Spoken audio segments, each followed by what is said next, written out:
Hello, welcome to Oxford Heirlooms. In this video, we're going to be creating the tiny little French seam along the bottom back of the bubble. Now, the instructions say on the romper back, all views clip the center seam to the dot, which I have done up here. Okay, stitch the center back seam to the clip, making a French seam, having the second stitching in line with the dot 0. Okay, so I'm going to turn this over so that I can start at the clip. Now I need to do my first pass at about 1/16 of an inch. So it's going to be a tiny little seam. And my goodness, I need to switch my thread black to blue, so I'll be right back.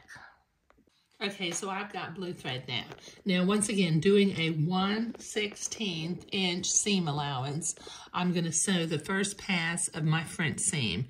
Now, I'm going to go slow because when you're making such tiny little seams, you want to maintain control over the edge of the fabric.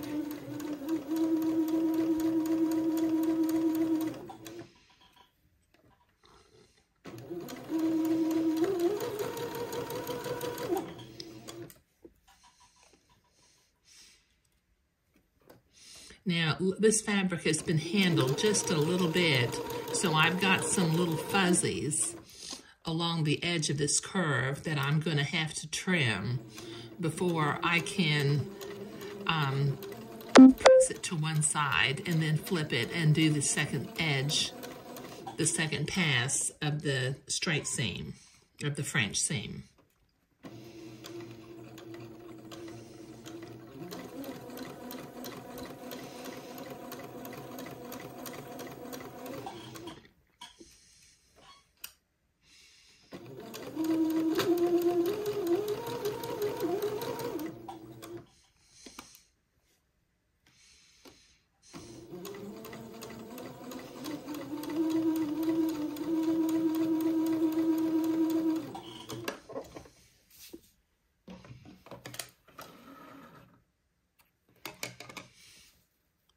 Okay, so let me trim my little fuzzies. I think I'll do it from this direction, since the fuzzies all seem to be pointing this direction. Clip my threads.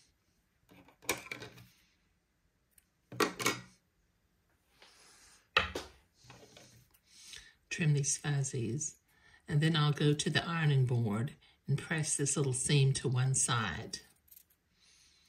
It's so tiny, there's no need to notch it at the curve.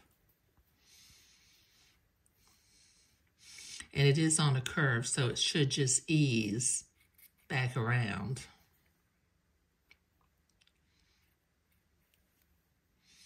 Okay, all right, so let me go to the ironing board and turn this to the other side. Okay, so I have been to the ironing board and I have pressed it towards one side. So I'm going to come back and make the second pass of my French seam about 1/8 of an inch, maybe just a little bit more.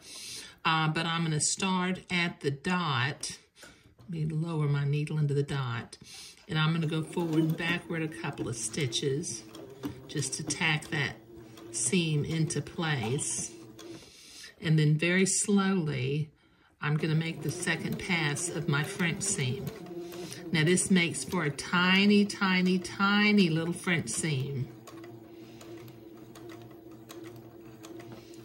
There's no sense in going fast because you want to maintain control.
I get down to the end, I'm going to go forward and backward again just to tack that into place. There we go. Whew, that makes for a tiny little front seam. You see that? Okay, let me clip my threads up here. Make sure I'm clipped to my seam, my notch.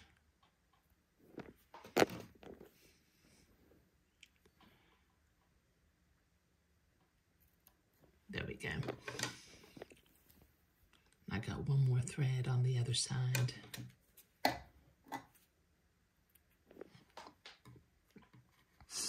Okay, now it says turn under the raw edge of the back facing and stitch.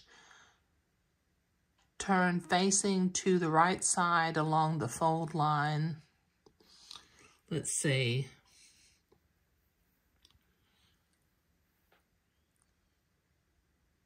Let's see if I can figure this out. I'll be right back. Okay, I kind of walked through a couple of steps without sewing anything so that I could kind of orient myself. Some of these older patterns, they don't really skip steps, but it's like they skip illustrations.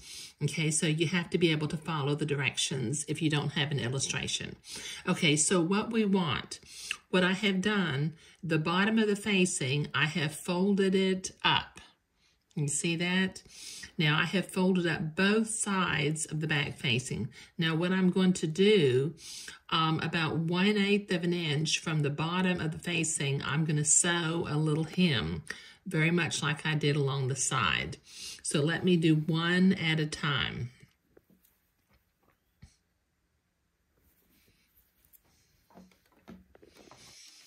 Get my threads out of the way.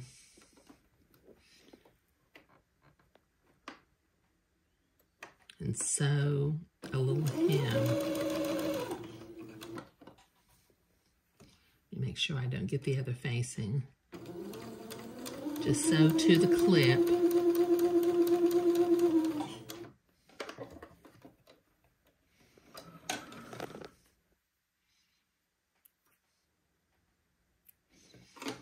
Do the same for the other side.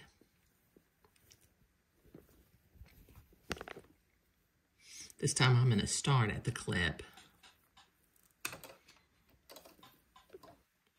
And sew about a 1/8 little hem.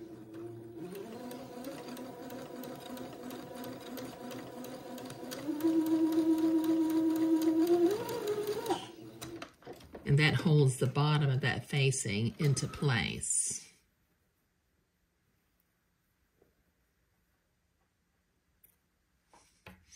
Now what I need to do from the outside, let me look on the outside here. Okay, I want my buttonholes to be on the left side since this is for a little gentleman. So I'm going to fold my facing back, both facings at the fold line. Since I've already got it folded, I know where to fold it. And then I'm going to overlap. It overlaps by about 1/4 of an inch in the back. Okay, now you can still see this little line where I hemmed it to begin with. I got a little bit of a long thread there. Now what I'm going to do is I'm going to sew from the seam allowance to the edge of the facing to hold the facings into place. And I'm going to be catching both facings at the same time.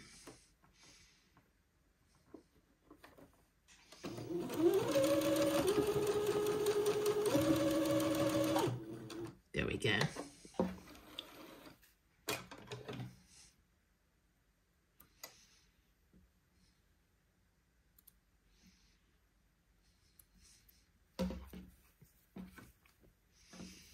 And that catches it from the inside also.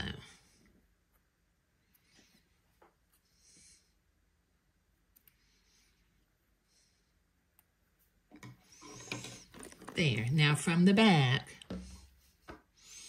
the facings will now overlap one another. and I'm ready to make my buttonholes if I want to, which I may do next. Okay, so I just, I simply sewed from the seam allowance.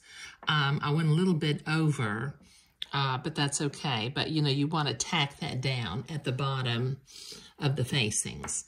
Okay, so sewing the back seam today with a tiny little French seam was what we were doing, and we were sewing the back edge of the facings. Thank you.